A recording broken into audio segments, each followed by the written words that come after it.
জনগণের জানমাল রক্ষার্থে বিএনপির সমাবেশের দিনে কর্মসূচি দিয়ে বললেন কাদের। জনগণের জানমাল রক্ষার্থেই বিএনপি যেদিন সমাবেশ ডাকে সেদিন আওয়ামী লীগও নিজেদের কর্মসূচি দেয় বলে দাবি করেছেন দলের সাধারণ সম্পাদক এবং সড়ক পরিবহন ও সেতুমন্ত্রী ওবায়দুল কাদের। বুধবার ২৪ এপ্রিল দুপুরে রাজধানীর ধানমন্ডিতে আওয়ামী লীগ সভাপতির কার্যালয়ে আয়োজিত এক সংবাদ সম্মেলনে এমন দাবি করেন তিনি।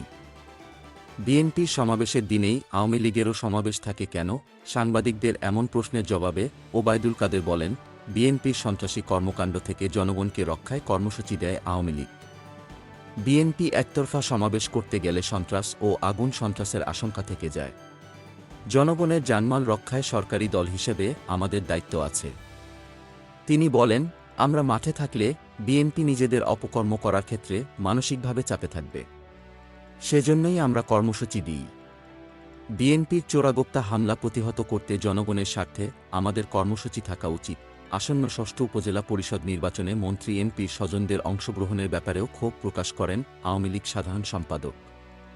পাশাপাশি প্রার্থিতা প্রত্যাহার না করলে সময়মতো সাংগঠনিক ব্যবস্থা নেওয়া হবে বলেও সতর্ক করেন তিনি।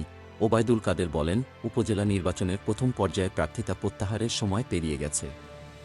এখনও মন্ত্রী এমপিদের অনেক স্বজন বলেছেন যে আমরা বিষয়টি আরও আগে জানলে সিদ্ধান্ত নিতে সুবিধা হতো, কিন্তু নির্বাচন হওয়া পর্যন্ত প্রার্থিতা প্রত্যাহারের সুযোগ আছে। এখানে কেউ নির্দেশনা অমান্য করলে সাংগঠনিক ব্যবস্থা নেওয়ার সুযোগ আছে দলের।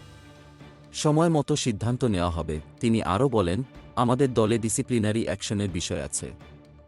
দল যার যার কর্মকাণ্ড বিবেচনায় বিভিন্ন সময় বিভিন্ন কৌশলে ডিসিপ্লিনারি অ্যাকশন নিয়ে থাকে। চূড়ান্ত পর্যায়ে যারা প্রার্থিতা প্রত্যাহার করবে না তাদের ব্যাপারে সময়মতো দল সিদ্ধান্ত নেবে। সংবাদ সম্মেলনে আরও উপস্থিত ছিলেন আওয়ামী লীগের যুগ্ম সাধারণ সম্পাদক আ.ফ.ম বাহাউদ্দিন নাছিম, সাংগঠনিক সম্পাদক বি.এম মোজাম্মেল হক, এস.এম কামাল হোসেন, মির্জা আজম, আবু সাইদ আল মাহমুদ স্বপন, সুজিত রায় নন্দীসহ কেন্দ্রীয় আওয়ামী লীগের নেতারা। Golam Mostafa, desk report, B E news.